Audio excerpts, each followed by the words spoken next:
Good morning, everyone. This is Veronica Bolchik, Chair of the Contract Review Committee. Today is Friday, June 6, 2025, and it is 9:01 a.m.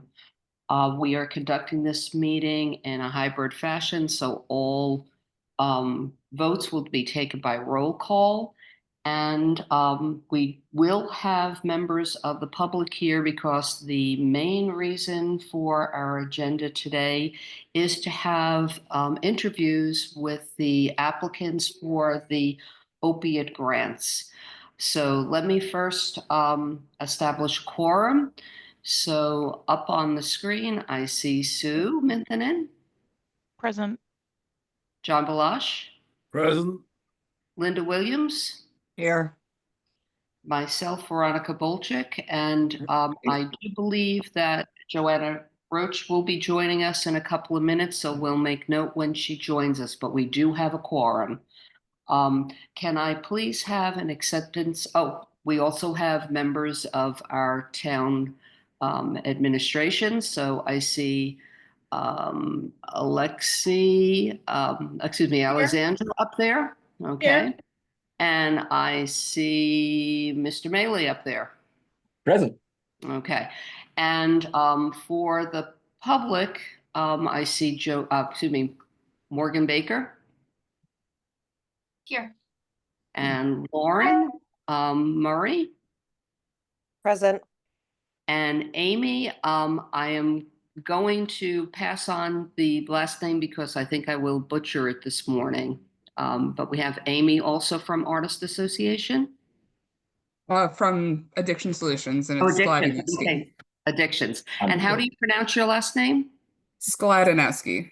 Skladinowski. Thank you. Yeah, thank you.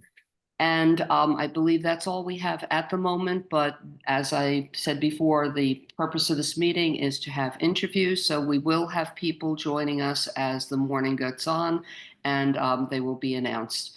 While we go on to, let me do an acceptance of the agenda as our next item. Can I have a motion? Motion to approve the agenda. Thank you. Linda. And John second. So by vote, Sue, Aye. Linda, Aye. John, Aye. myself, Veronica. So we have an agenda. Next item on the list is public comment. This public comment would be for anything not necessarily that is on our agenda. If anyone has a comment to make, with no hands up, we can actually begin probably our interview. So I am going to turn this over to Jericho as far as who will be going first here this morning. So I think we're doing it alphabetical, which would mean Addiction Solutions it goes first. I think then it will depend upon how we break down ASAP, because then it would be either Artist Association or what is it, Alliance. So we'll go. I didn't think that part through. So we'll go for Addiction Solutions, then we'll do ASAP, and then we'll do Artist Association. Okay. So we're splitting them into the different, forget the alphabetical thing. We're splitting them into the different grant requests. We So got there'd be two separate grants. Two Right. presentations from Addiction Solutions, one for the treatment, one for the prevention, and then each of the other ones is for a single item, and they will identify which one they're applying for when they're making their presentation. Okay. So if Addiction Solutions is first, which grant are they doing first? I would suggest let's do the treatment first, and then second will be prevention. But let's make a complete distinction before going into the second. All right. Right, that's what I wanted. Okay, perfect. So I believe we have Amy and Maureen here from Addiction Solutions this morning. All right. If you are ready. As well as Dr. We also have some people in the room as well. We have Dr. Lepre. We have Mr. Balling and Dr. Armstrong. Dr. Armstrong, I am sorry. Okay, thank you. I did not have visibility. So Dr. Armstrong and Dr. Lepre, and we have. And Lauren is waving on Zoom, so she Lauren? must be affiliated as well. Yes. Okay. Alrighty. I can't tell if, on screen or in the room. So I will turn it over to Addiction Solutions. And if you can please announce who you are and your committee that you have attending today so we can get an accurate record for our minutes. Thank you. So thank you. I'm not sure who is taking the lead on Addiction I can do it. Solutions. Okay. My name is Maureen McAllister, and I'm on the board of Addiction Solutions. And the business manager, Amy, and I pretty much wrote the grant application for both treatment and prevention. We have it in front of us. We're happy to answer anything, but we also think with Dr. Lepre and Dr. Armstrong in the room with you, they're going to be the best people to speak to any questions or comments that you may have. Alrighty. Can you give us a overview of the of your application, and then we potentially have some questions. So if you can give us an overview. And So- my name is Tom Oh, Lepre. good. Yep, I good. started Addiction Solutions. I started in the program about 2005 out of the office, and then it has grown somewhat exponentially, getting people that actually know what they're doing. We provide treatment for people addicted to opiates and alcohol, as well as other drugs, although that's much less frequent. We see people Wednesday evenings, Thursday evenings, and Friday mornings. There is a phone number for Addiction Solutions, which is my number. So I'm available 24/7 to deal with issues, see people, or arrange things. We started out, I started this by myself, then I got Aileen Womack, who has an extensive experience in opiate treatment and emergency psychiatry. And then we moved on to get a licensed social worker, Amanda Wright. We've got Natasha Feeney, who's a psychiatric nurse practitioner. We've got Dr. Armstrong, who is boarded in addiction and infectious disease. So we've broadened the spectrum of care that we can provide. We don't charge anybody. If people have insurance, good. If they don't, good. We have helped people if they don't have money for the medication that's been prescribed. I will say that we have had a success because we're over a year without an overdose death.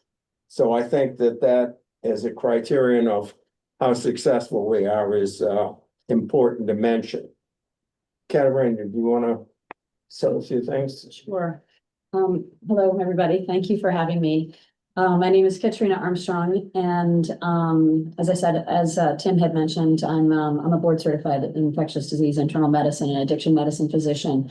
I founded a clinic at Newton Wellesley, so one of our MGB hospitals in 11 years ago now, so 2014, and I serve as the director in its substance use services clinic, really largely because it needed to be there, and we treat patients out of that clinic, and I've actually seen Addiction Solutions patients after being introduced to Tim in my clinic in Newton Wellesley that came over onto the mainland. I met Tim about 2 years ago through some different contacts, and also for continuity of care, having patients be seen on the mainland and here.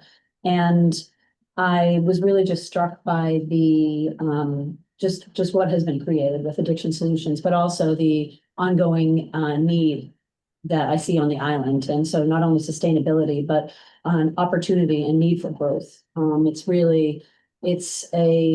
pretty incredible what's been started here. So I was really just so honored to be able to be asked to be part of this organization.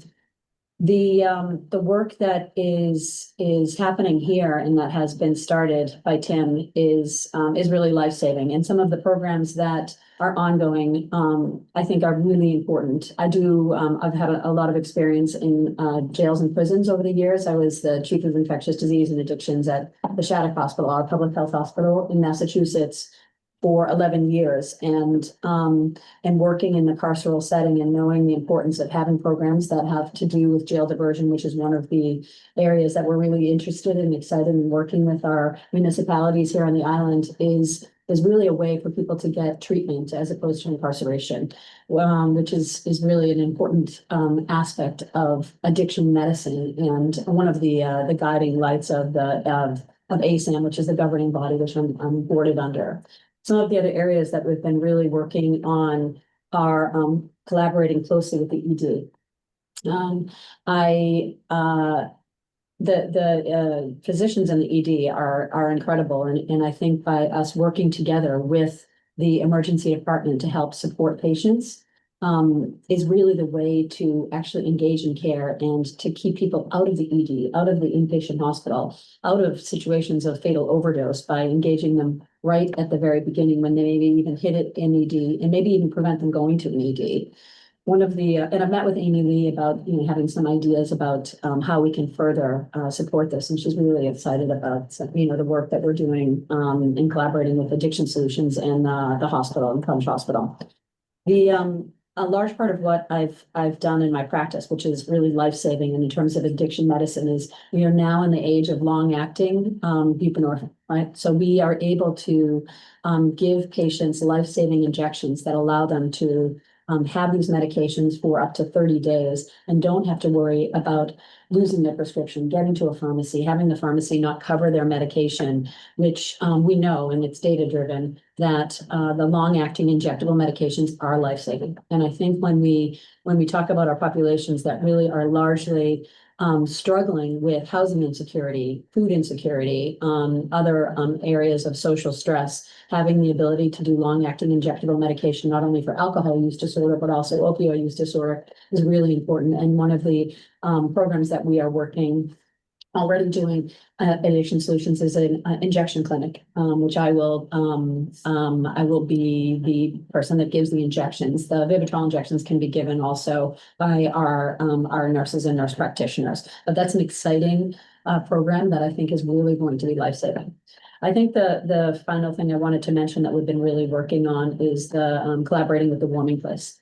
I think what a lot of people don't know, and I've learned through Tim and from coming here, is that we do have a very underserved population that really struggles, and a homeless population, and to be able to collaborate with different organizations that are helping people that are struggling with housing insecurity is something that we're really excited to be able to do. And what we know about substance use disorder and what is sort of a known fact is that the interface of homelessness, mental health struggles, substance use disorder, all three of those go hand in hand. And so it makes perfect sense that we need to be working with individuals that are struggling with housing insecurity and dual diagnosis issues, mental health struggles. That is the way forward to really help our population that really need it the most. That's kind of the final thing I will say is prevention so that's really about treatment. Prevention is such a cornerstone of the work that all physicians do, but it's so pivotal in addiction medicine. So some of the areas where we've been talking, and I've already been doing through my work in Newton Wellesley, is going into high schools and talking to high schoolers and their parents and their teachers, not only about Narcan, but about harm reduction, about what to notice, about what's happening with the students, and then having a session with the parents so that we can hear their voices. So I've been doing that with Sarah Bagley, who is an addiction medicine trained through the Braken Center in Boston Medical Center, but also a pediatrician. And she's really excited about coming over here and doing that same thing with our high schools, teachers, and parents. The final thing I'll say about prevention, it's all about harm reduction, really. I mean, it's many things, but harm reduction is so important, whether we're talking about a patient that's already engaged in clinic and how to help them remain engaged, or people that are pre-contemplative about their interest in having some recovery and really meeting patients where they are. And the big picture is we can't help people if they're not alive. right? So we have to keep them alive through our practices of harm reduction, which Tim has been doing right from the very beginning, in which I'm a really big supporter of. So I'll stop talking because I've taken probably way too much time, but I'm really excited to be here. So thank you for listening. And Dr. Dr. Lepre and Dr. Armstrong, would you also just touch on the work that you've done with our board member, Lieutenant Daniel Mack, and the police department as well, because that's a really great piece of this all as well. No, we work closely with the police and for people that are seeking help or should be seeking help or could be seeking help. We also have worked with, spoken to probation, and we hope to meet with the judge and see if we can deal with people so they don't end up in jail and perhaps could be treated as outpatients and observed closely. I mean, we take our patients or clients, whatever you want to call them, and every visit, we test them. Why? Because it keeps us both honest. I know they're taking their medication, or if they're not taking their medication or they're getting into trouble or there are other substances in there, we can sit down and talk about why they have fallen off the wagon. We don't fire people because they've slipped. It's an opportunity to open up why they slipped. And I think that works through. With the addition of our licensed social worker, she is doing, I forget, social evaluations on all of our patients. So that has actually been one of the things I tried to implement very early on when we first got some money from the Rotary. That's a recent addition, but it's working very well. I mean, I think she is seeing 5 people today. In treatment, as Katerina alluded to, we're doing the injectables and hopefully get to do more of that, because I think that's a better way to go. You don't have to think about taking the medication every morning if you've gotten an injection. And as I said, we haven't had any deaths in over a year. Doesn't mean there haven't been some near misses. There have been near misses, but we've been able to latch on to people and speak to them and try to get them to recognize they have a problem that is potentially life-threatening and that we can help them. All we need is people to want to deal with their addiction, and we can help them. All right now, nothing. No, I'm sure questions from the committee. Anything else from the folks that are here online from Addiction Solutions that would like to add? I think Dr. Armstrong and Dr. Lepre cover the bases. You know, they're on the forefront, and we feel very lucky to be on the board of Addiction Solutions and supporting their efforts. Thank you. Before we go on, I just want to note that Joanna Roach, one of our members, joined us around 9/11 this morning. So she is with us also. I will ask the committee if we have any questions for Addiction Solutions. Okay. With no hands up, I just have one question, actually maybe a few, but first one is in the time in the most recent period, you now have clinic hours on Wednesday and Thursday evening and Friday morning. Is that adequate time? Or maybe the question, I can turn it another way. Do you have a wait list, or do you feel that more clinical hours are needed? Right now, we could expand. Some of it ends up as having family responsibilities and working all day and then working into the evening is not necessarily something people are excited about.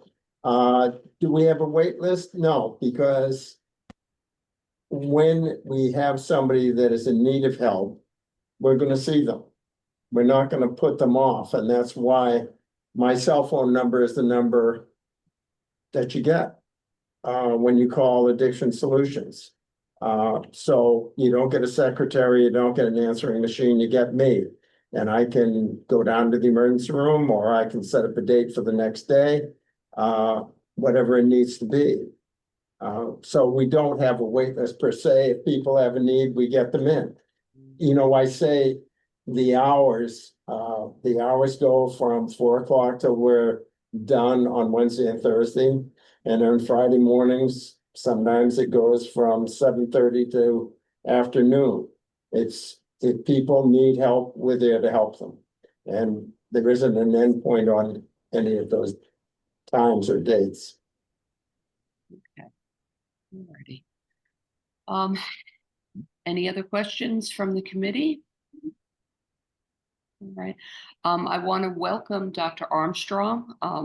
This is the first time that we as a committee have met you, and we welcome you to Addiction Solutions and to helping our island community.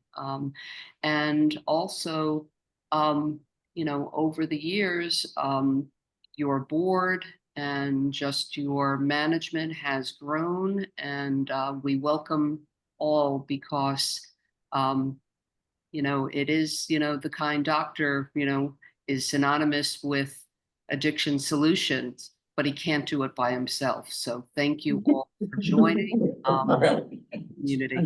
Okay. With no other questions, we thank you, and we wish you successful, continued success, and keep it going. You know, thank you. Thank you very much. Thank you so much. Okay. All righty. Thank you very much, guys. They're going to meet you during conference room. If there's anything coming up, I think we were talking ticks in a week or two. I'll reach out to you. Yes, and Just in case I need it. I have tracked some resources, and we have a discussion group, and I can get. I know, I just talked to Dr. Telford yesterday. Yeah. So I think we're gonna try and, he's back after July 4th. I think we're trying. Yes. Good. We didn't have to have separate prevention, or was that? So if there is a separate, do we, this is a question for the committee members. Do we feel that covered treatment and prevention? Or is there request on specifically what prevention activities will go in there? There were mentions of outreach and education, diversion would count as prevention, but if we have specific prevention related questions, now would be the time to ask. Okay. I don't see any hands up, so thank you. I think we covered it all. Yeah. Good. Thank you very much. Righty. I have, I believe would be Artist Association. No, we're gonna do Alliance for. Alliance, that's correct, my bad. AL. Don't give them a heart attack because they thought they had more time. Yeah, no. They had to speak. No worries. Alan, good to see you.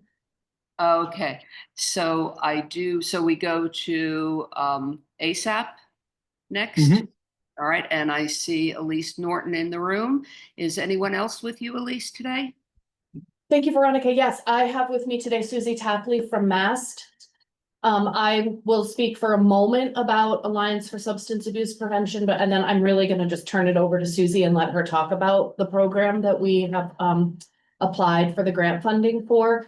Because this is really her baby, and then we'll be happy to answer questions. But yeah, so Elise Norton, Program Director from Alliance for Substance Abuse Prevention and NAMI on Nantucket. So we have recently merged with NAMI to bring substance misuse prevention and mental health support to the community. So we feel we're strengthening our services by addressing both at once, simultaneously.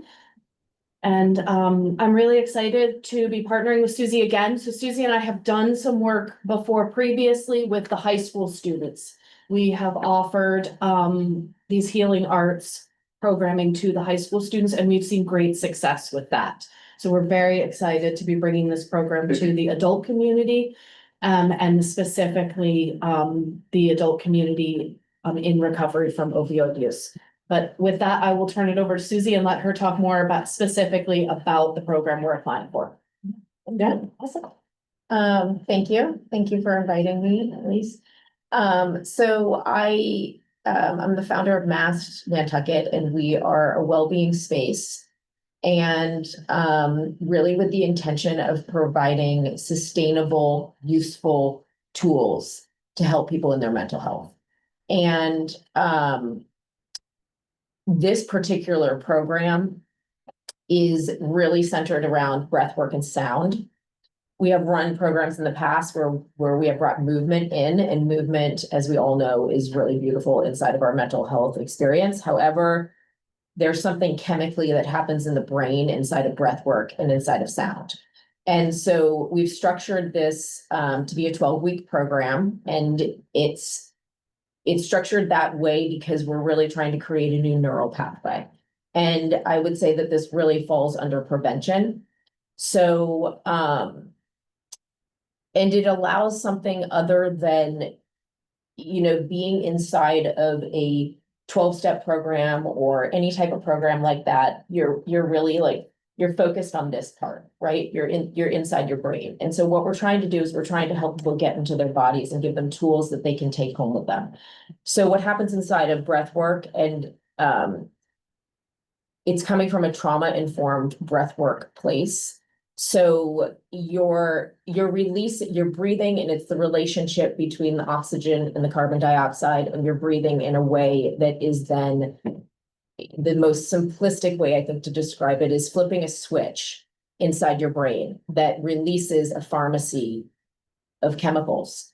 And so you can have, and I have had personally, psychedelic-like experiences through breath work, because you're really activating something in the brain. And so when you do it inside of a group, there's a lot of science now around, the HeartMath Society, the HeartMath Institute, they do incredible work around brain and heart coherence.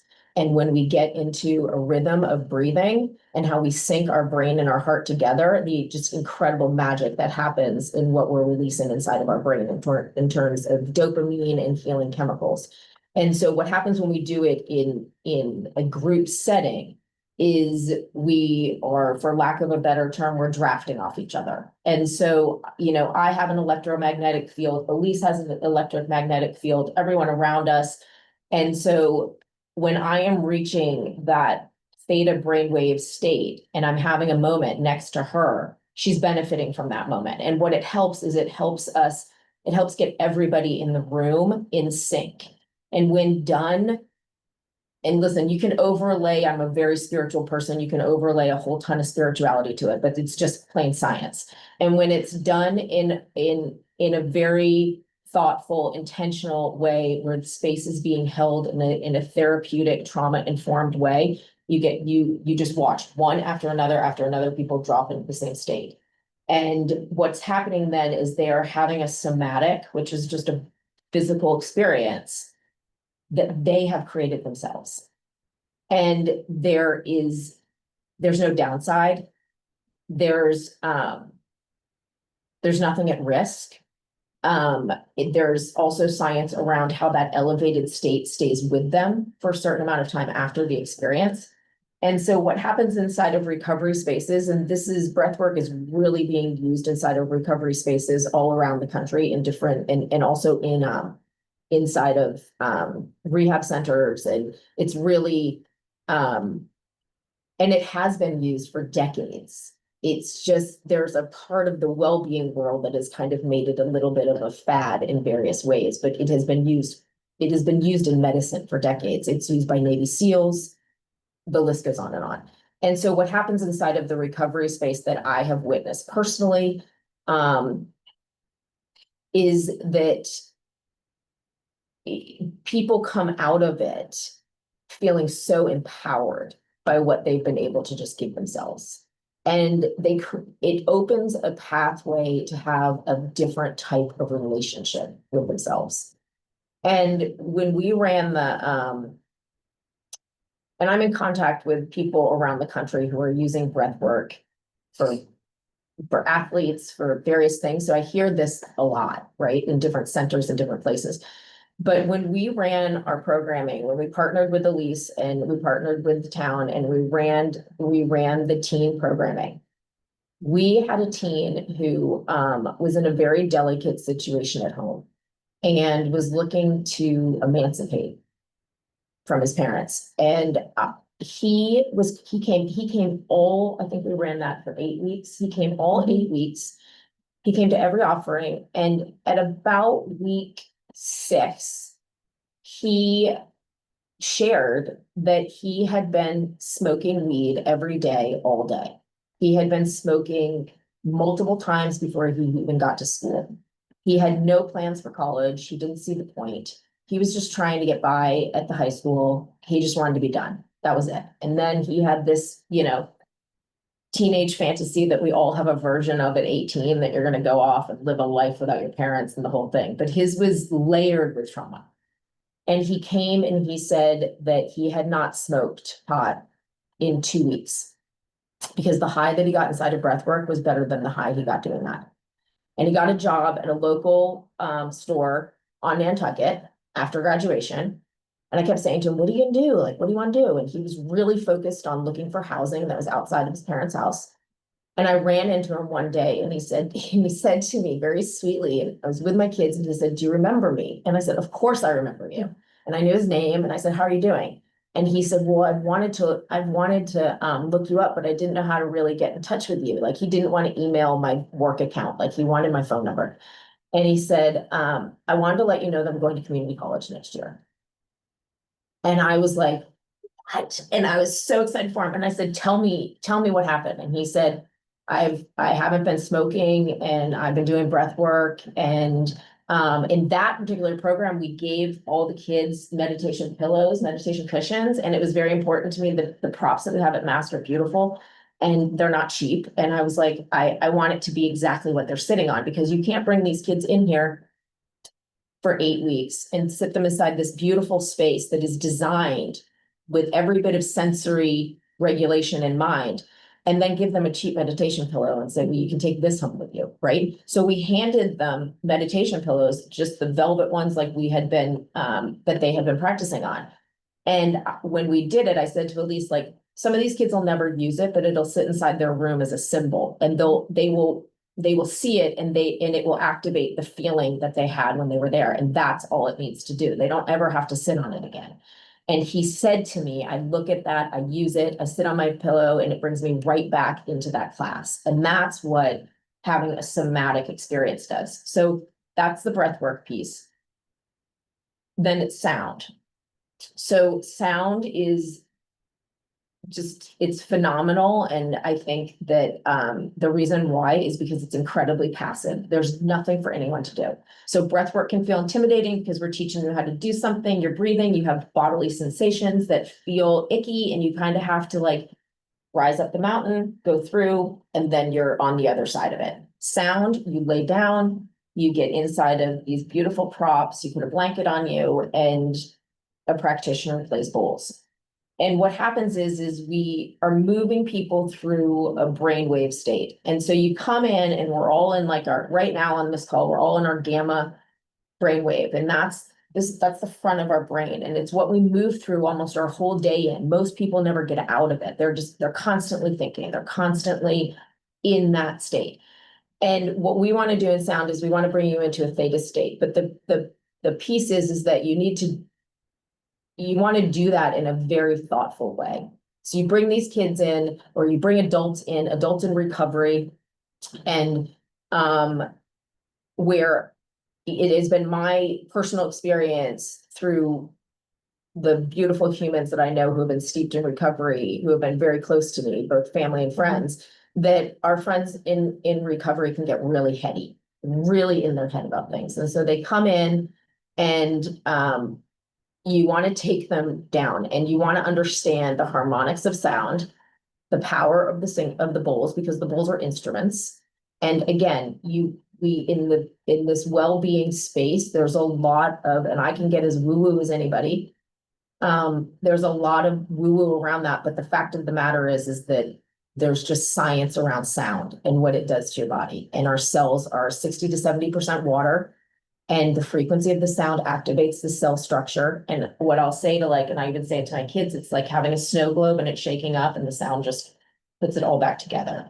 And so you bring people in knowing they're in a gamma state, and you play the bowls in a harmonic specific way that brings them into an alpha dreamy state, and then can drop them into a theta state. And in that theta brainwave state, they're not asleep. Some people do fall asleep because that's what they need, but they're not asleep, but they're in a place where they can breathe. They can feel their body. Their system comes back online. Things start to just settle. They have a moment of peace. I use my husband as an example. He is not inside of any of these practices. I've been in them since I was 14, and he says sound is the only place he can shut off his brain. It's the only place his brain shuts off, but he's still awake. And so he's just in this beautiful, relaxed state. And there's a lot of science around how then that can linger. It will linger. So the program that we ran for the teachers, sound was a huge, we had a wait list for sound. And one of your beautiful committee members, Joanna Roche, was our sound practitioner on that. I can't see you on the screen, Joanna, but she was the sound practitioner at that. And we had a wait list every week. And the bowls that Joanna uses are Tibetan bowls, and Tibetan bowls are beautiful because you can put them on your body.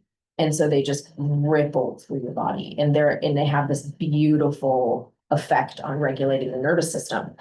And the teachers, when we ran that program, I have a kiddo at NIS, and I could not, no joke. I have a kiddo who has a very hard time getting into school every day. So most days I am walking her all the way to her classroom. We're having some sort of struggle to get her in.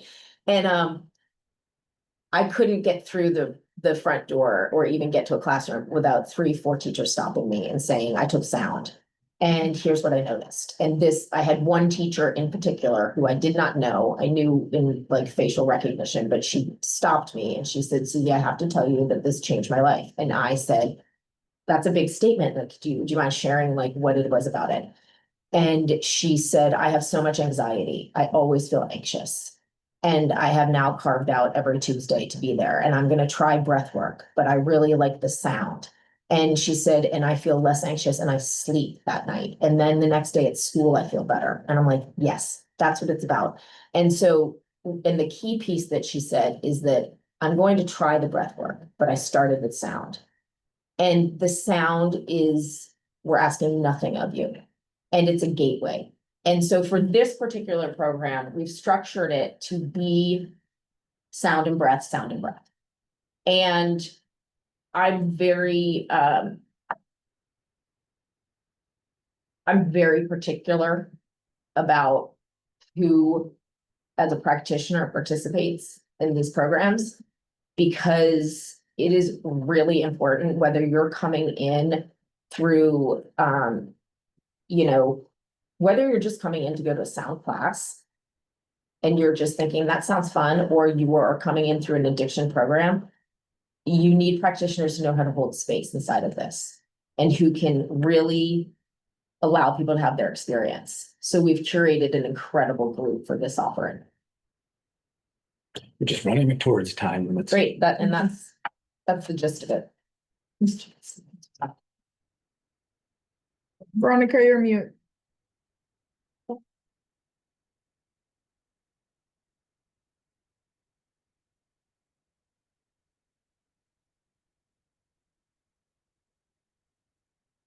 Let's see if I can ask to unmute. Oh, there you go. I just muted you, Okay. sorry. Thank you. Thank you.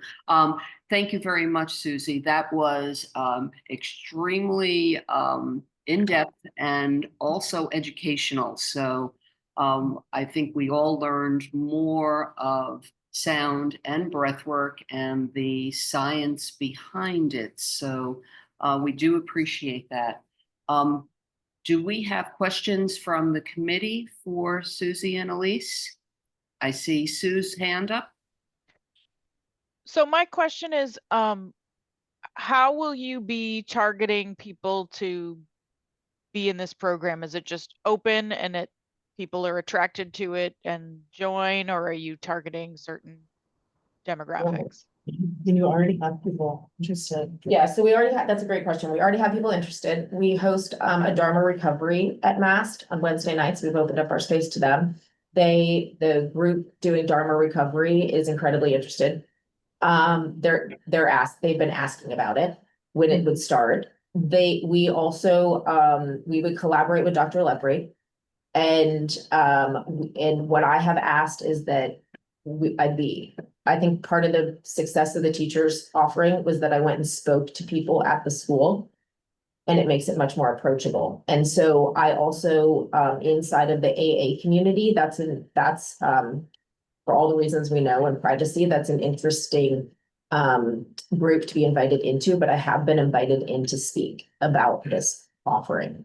And I personally think that, you know, we're targeted to do it in the fall, so we have a large runway. And it's about meeting with the people who can get into the community, and it's also about letting people know. And I do think that there's a language component there too.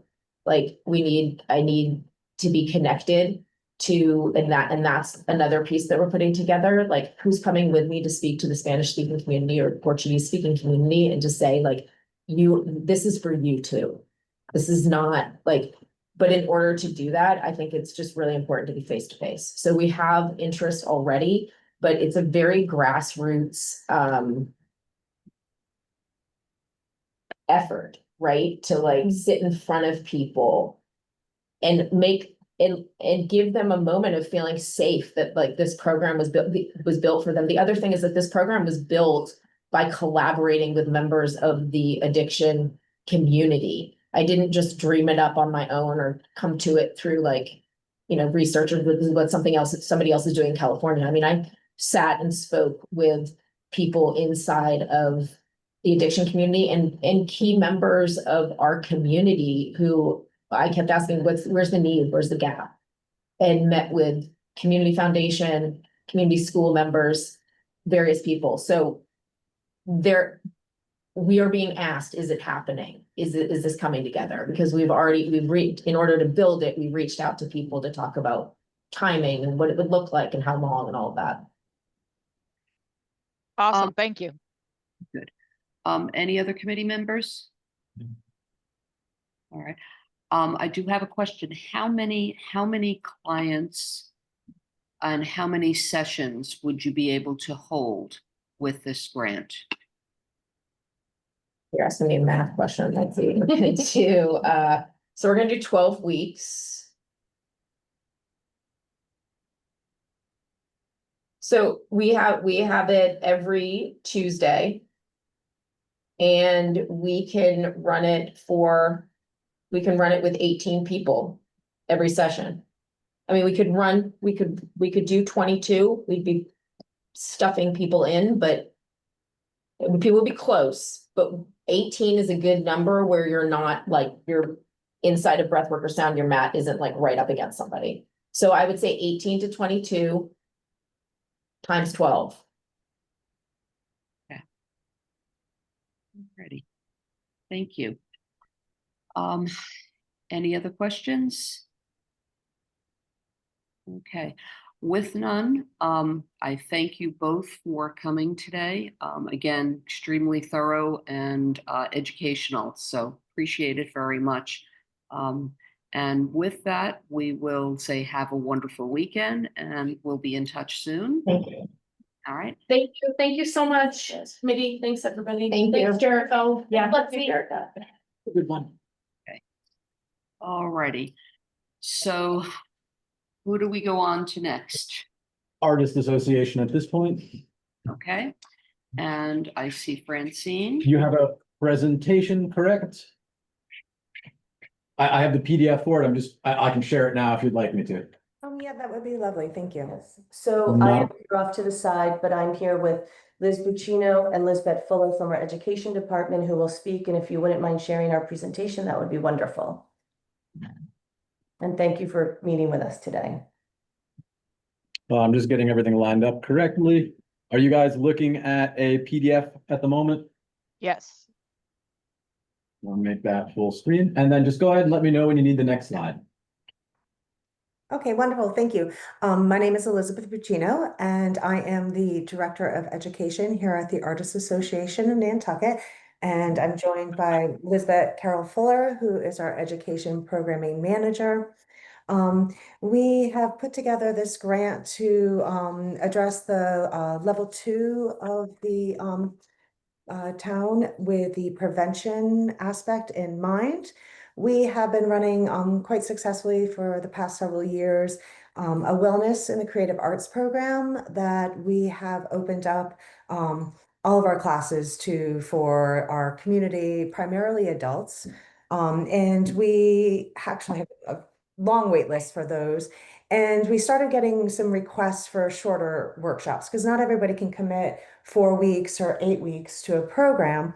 So we started kind of looking at what we could do. And we came up with these ideas of bringing in some actually artists from the Boston area that work in more of a kind of a mending way of creating art and looking at art as a way to heal ourselves, to process through different kinds of emotions, to be able to get ourselves into more of a free flow state of creativity.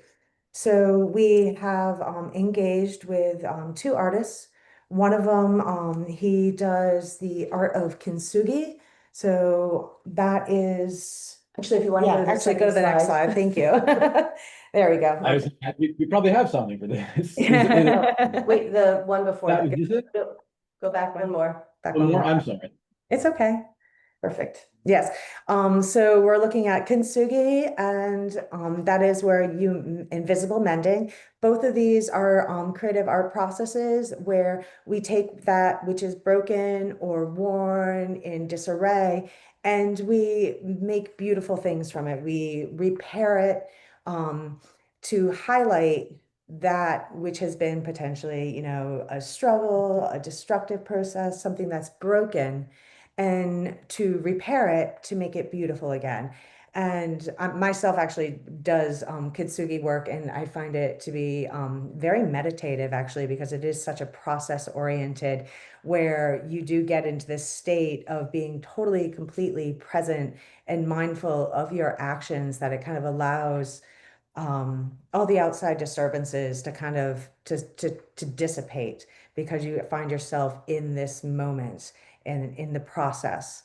The idea is to highlight that which is broken can also be beautiful. And I find that a beautiful analogy to our own lives. Oftentimes we, have had trauma and it stays with us and it makes us feel less valued.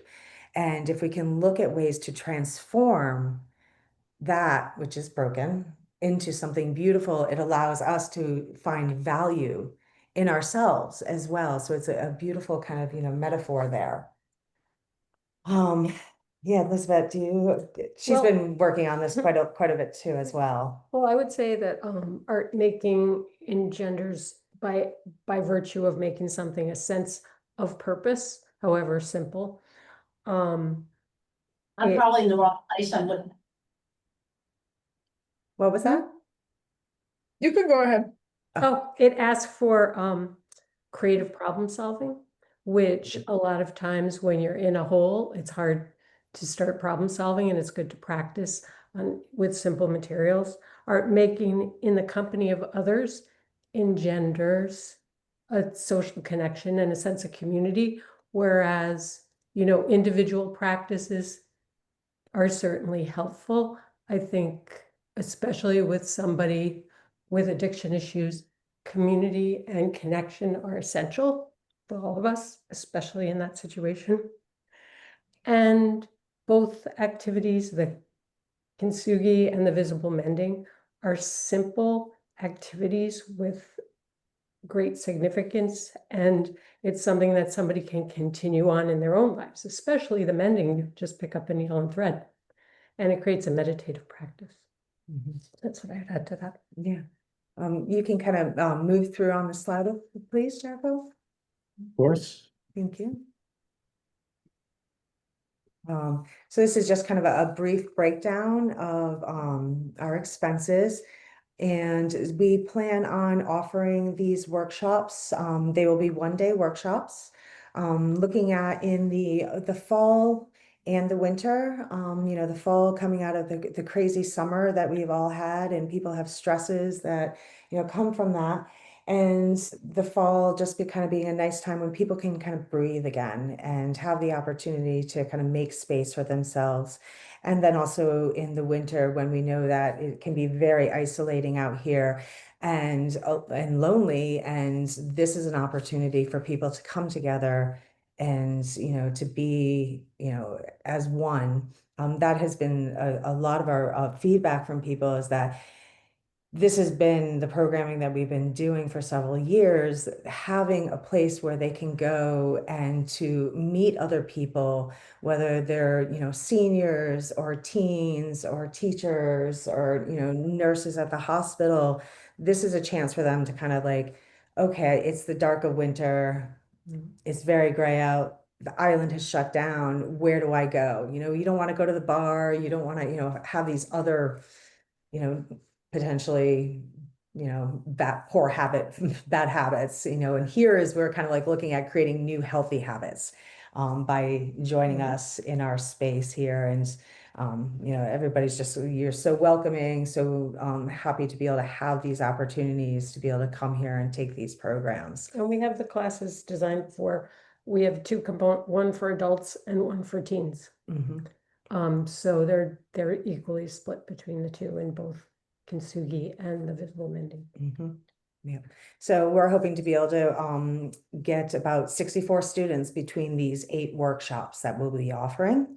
And just to say, our workshops are intentionally small so that instructors can focus on all of the individuals, and with the idea of you create community within a smaller group than a larger group. So you can go, I think, then see what we have on the next slide there, please.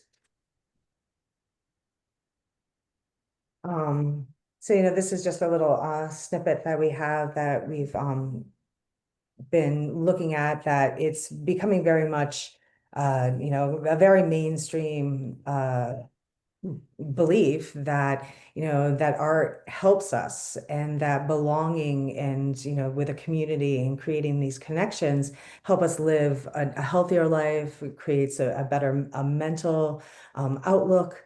So this is kind of I suggest people, if you haven't watched her on Jane Fonda on the Sunday morning show, that you should take a look at it, because she speaks quite eloquently and about the process of art making.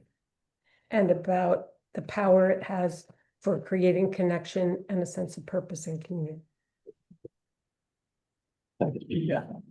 So the next 2 slides really just kind of go into a little bit more about what the kintsugi with the mending of the broken pieces, which I kind of have already spoken about, and so does the next slide with the visible mending with the practice of embroidery. And it's not hiding the flaw, it's highlighting it in a creative way and making it a beautiful piece of work instead of something to be hidden. So with that, we'll open it up to any questions from the committee, please. Thank you. Okay. Does the committee have any questions? Sue? I do. Are the instructors for this program or these different workshops, are they trained in substance misuse prevention, recovery, mental health, any of those areas?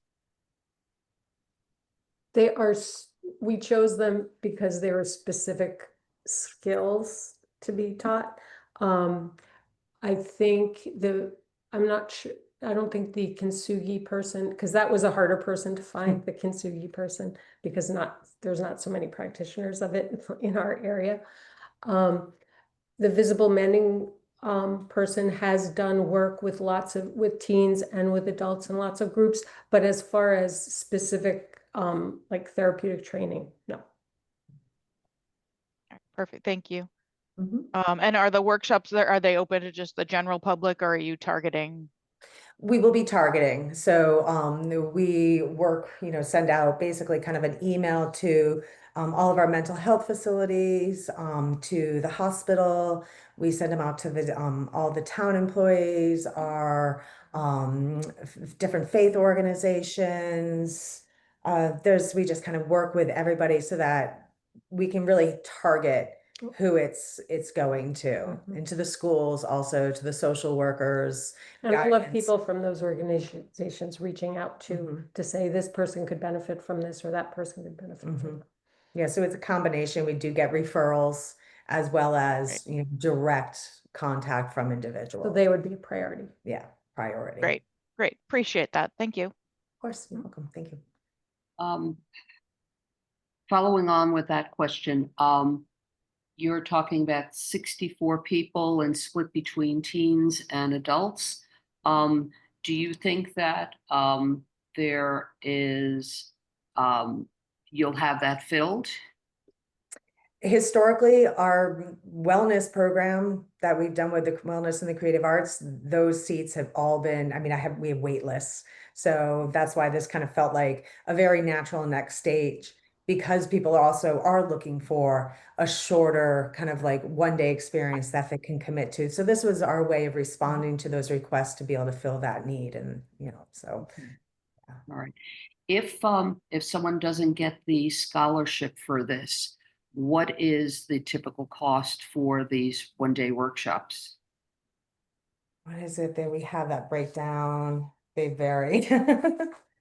Just give us a moment. So, ballpark. For each class, usually like just for the materials and the supply, it's about $75 per student. So we try to keep it, at a smaller scale so that we can be able to get more people. The majority, probably the largest part of this budget for this program is actually the teachers, because it does require housing and their travel. So we really were kind of like making it worth their while, because we're asking them to come and teach this class. Basically, it's a funded class. So we're needing to be able to put them up on the island and give them travel. So both of the instructors are from off island and specialized in this area. That's correct. Yes, from the Boston metro area. Okay. All right. And these are like, we can develop these relationships with these people, because if we find it has been a success, then, maybe this is an opportunity to have them back again. So. Okay. Thank you. That we look forward to looking to the future. Or referring us to others in the field that we can continue these types of seminars or opportunities. And I did want to mention that, we talk about collaborations and the going back and forth. Most recently, Addiction Solutions just referred a patient to us who's in one of our other classes right now. So there is that, not only are we putting it out there, but through the years, people know that we do offer, and they find that through the arts, it's a different healing process. And it is that sense of community, because I think what I've seen is that people can sort of let their guard down, and they can talk to one another and share their experiences. And I'll let the teachers and the educators speak more to Because that. when you're working with your hands, inevitably your mouth starts moving. So conversations do arise, and I think people look forward to those opportunities to get out. Like, for instance, we just finished, thanks to another grant, we just finished the senior painting series. And they're like, this is our last day. What are we gonna do on Tuesdays? And I'm like, we'll see you in the fall, but Yeah. I think people are looking for a place to gather, and why. Like, that's what art gives you, a really great sense of purpose, because whatever's happening in the day, right now your focus is on the piece in front of you and figuring out, solving what needs to be done to bring that to completion. And that is very freeing in terms of, like, I find it very therapeutic myself. I'm not addicted to, well, we all have addictions, but I don't find myself in a hole. But I think if I'm not making something in a day, I feel it. Yeah, I mean, the connections that are created here in all of our programming, it's really beautiful. I had this ceramics class, and they were like all exchanging their phone numbers and their emails and making arrangements to gather again. I saw some people at the door and talking about what they were working on and what they were creating, and just watching those little sparks happening that makes people feel like not so isolated, and that people that they've never knew and didn't think they would have any kind of connection with find out that they've just created that, and that just creates this chain that makes us all feel a little more whole and as a community. Okay, very well put. Thank you. Thank you. Any other questions from the committee? Okay. With none, I want to thank Francine and Liz. We don't see you, but you're on the other side. There you are. Thank you. Thank you very much.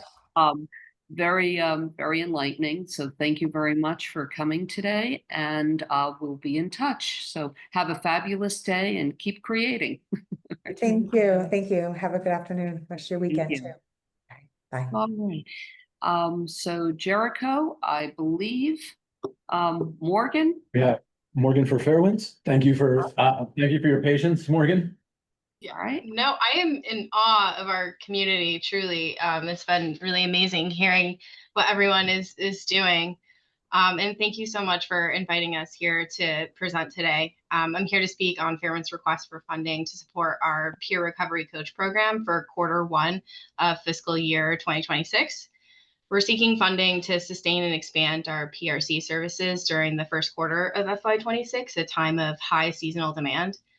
These services are provided by trained individuals in long-term recovery who support others facing substance use challenges. They serve as mentors, advocates, and bridges to care, offering non-judgmental, trauma-informed guidance.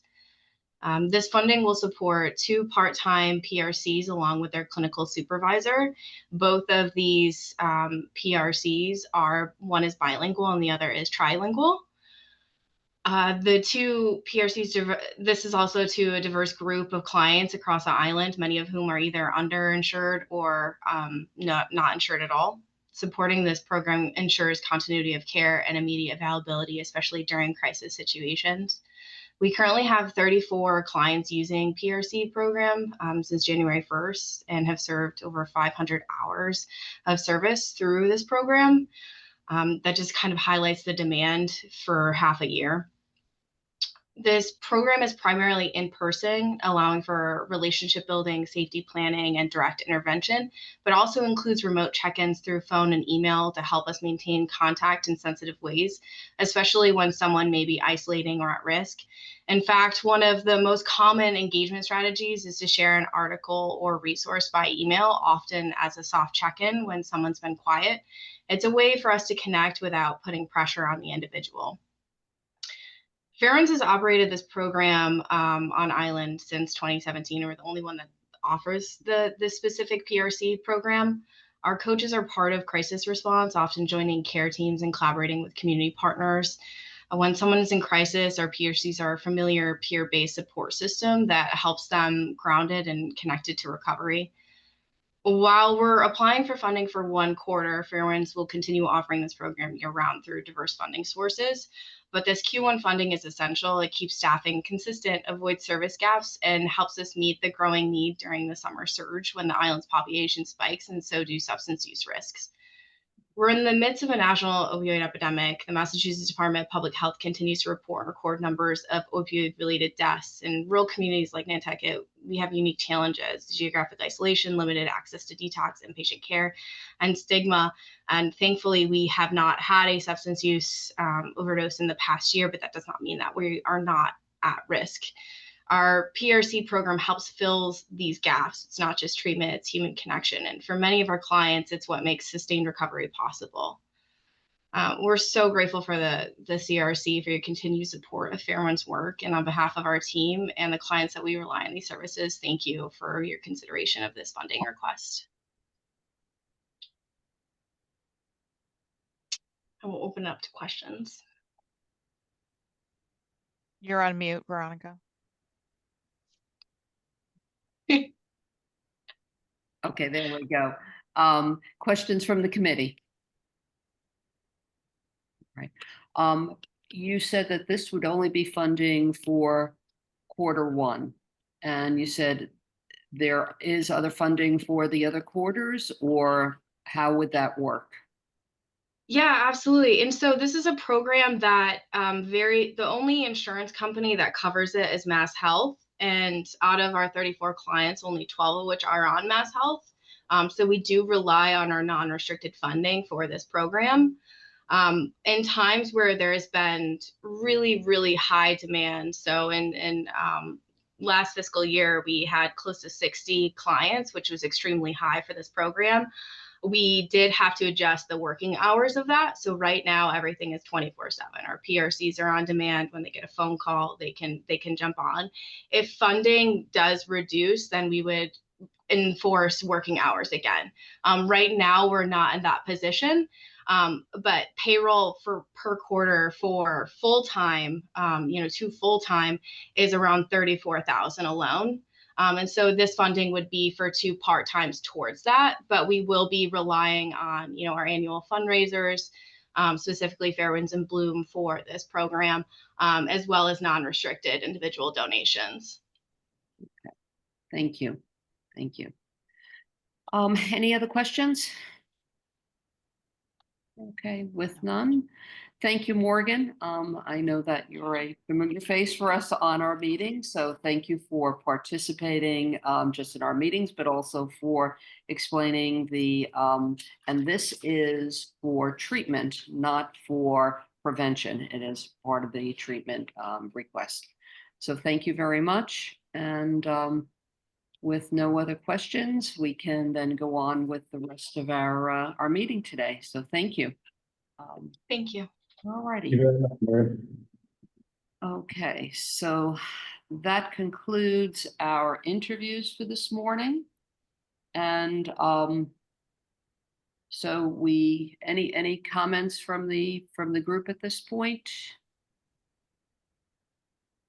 Okay, so the next part of this is completing working on our rubrics and completing those. And I'm going to ask Lexi if you can send out just a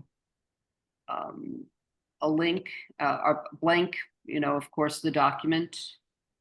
And I'm also yeah. sorry, Veronica. I can very briefly run through it. I have it up here for you guys. Okay, thank you. And we'll send out a form to fill out on these particular points.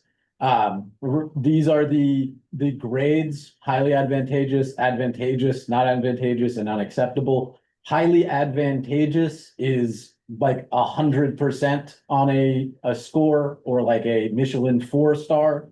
Advantageous Not advantageous and unacceptable are, unacceptable is a failing grade, not advantageous is like a D, advantageous is a B, and then highly advantageous is A++. The categories for description, and I'll just go through really briefly. Description is complete and robust of services, staff, costs, and potential issues. If you have no questions after reading the bid and the interview, go ahead, Linda. Linda? Can you send out I'm going some to- sort of form we can, yeah, but not that, but can we send out a form that we can fill out on my computer as opposed to having to print it and do it longhand? Yeah, well, I'll send you an Excel spreadsheet with this in there. That'll give me ability to fill it out and email it back? Yep. Okay. Good, thank you. So, but just because when we had this in the past, I know there's been some confusion about the rubrics. This is if it applies to or can apply to everyone on Nantucket, it's HA. The rest, oh, sorry, this one here. Program serves the entire affected population. Very few are going to get an HA in every category. Then significant portion, a portion of the island, a small portion of the island's population. Then need, urgent, pressing, and unserved by other resources, measured or observable evidence exists to support the scale and prevalence. Something like, in the case of opioid addiction, the need is basically HE for all of them. Definable success, objectives are concise, demonstratable, and have clear success and failure outcomes. That basically means, and we'll reprint this in the form that we send out, but there is no ambiguity on whether something is a success or a failure. And we know how to show that. And then each one is less and less as we go along, or it's either or. Then collaboration, formal collaboration between two or more organizations, informal between more than two, and then informal between two agencies alone. And that's basically it. We're not bound to the rubric responses, but the rubric responses are always extremely helpful in order to figure out, what the discussion and what the final decision should be.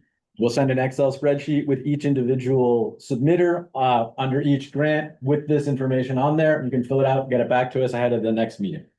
Okay, and what I had put onto our agenda today, if we can, Lexi, if you can send these documents out to us and the Excel sheet that we can complete and get back to you before June 20th.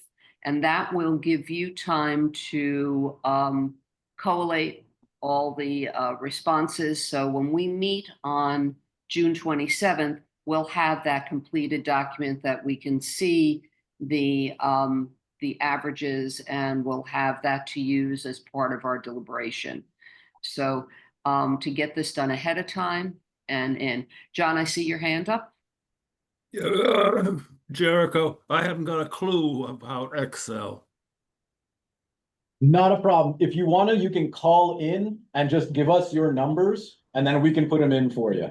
Okay, I really, I've never looked at an Excel sheet. Spreadsheet. You are a luckier man than I. I'm just older and less educated in computerized stuff. Okay. Well, the most important thing is to get the information to Lexi, so she'll incorporate. I'll figure out a way to do it, but I won't be able to do it with Excel. That's okay.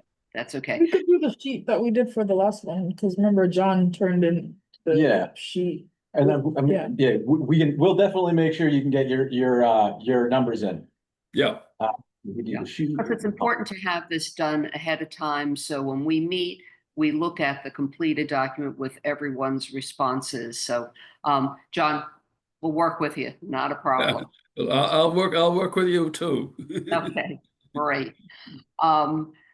So our deliberations are going to take place on June 27th at 9 a.m. I think we had, by the way, Joanna had to jump off, and she will get the rubric back by the 20th, but she had to jump off, but we still have a quorum. I just have to say that, and maybe I should hold this for deliberation, but what I'm left with after this morning is, this was, I almost felt like we were back with our youth behavioral health grants, because I think what we saw today was either just through presentations and through the programs that have been applied for, it sort of was like more of a laser focus as opposed to more of a general. And, you know, that is what I'm left with after this morning. And, you know, very much appreciate, you know, everyone's time and effort in coming to the interviews and preparing for this. So, but we can talk about that more with deliberations. With that, any other new business at this point? I do have a question. Our quarterlies, when is our next quarterlies due? Into the next fiscal year. So it'll be June, July is the due date, and then we'll have them out to you after that. Okay, because that will drive our meeting after June 27th. That'll drive when our next meeting is. So if we can have that in mind, so we can get that, because going into the summer season, it becomes more difficult to schedule meetings. So if we can have that date, that would be appreciated. All right. Any other new business? What I do want to just say, we had open invitation for applicants for open positions, and I had tried. I thought I had two very you know, good potential candidates, and I see Sue's head shaking also, and we have no. We had no applicants. So we have 2 spots still open. We have to fill. yes, well, the one specific for NPEDC, which you spoke about, Linda, last week. Yeah, I'm having lunch with her. I'll deal with that. Thank you. And I'm putting a email out to Maureen and to Erica to see when we would be able to. They're still going through the interviews now for the ones that'll go for July 1st, but if we can have some dates for when there would be open call again. So I'm hoping that that will be done July and August, so we can get someone before we start into the next season. So, Sue? I know Joanna had reached out to somebody, a mutual contact between her and I, that she recommended, hey, you should consider applying. And that person reached out to me to just kind of pick my brain. And so hopefully that person will materialize as an applicant. Yeah. Well, I'm going back to my potential applicants also and sort of see why, and it could have been just a oversight or whatever, but we do need to have a full committee. So thank you. Well, Thank you you know, for the work. And present it to people that this is not heavy lifting. We have great staff. We're not taking the minutes. We're not doing the grunt work that the staff is doing. And they meet once a month. I mean, This it's is not our heavy first lifting. meeting this month, though, Linda. Yeah, but every once in a while when you're doing grant stuff, yes, but the rest of the year it's you know, quarterlies and stuff like that. It's just, this is not, you're not running around like a chicken without a head with this group. We all know what we're doing. We all have a focus here. Exactly. Well, let's keep our fingers crossed, and we can get some applicants. So thank you.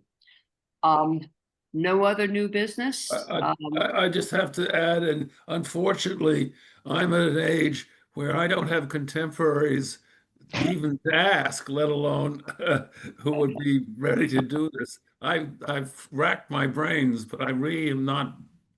Anybody I would approach would be should have had aged out already. Well, John, we appreciate your participation, and that is certainly adequate. So thank you. And thank you for everything that you do, and thank everyone on this committee for what we do. So with that, can I have a motion to adjourn? I will. Moved. Second. Second. Okay, all righty. So Linda, Aye. Sue, Aye. John, Aye. myself, aye. So we will see everyone, if not before, on June 27th at 9 a.m. for deliberations. Have a great day and be well. Thank you. Bye. Thank you. Bye. Bye-bye. Aye.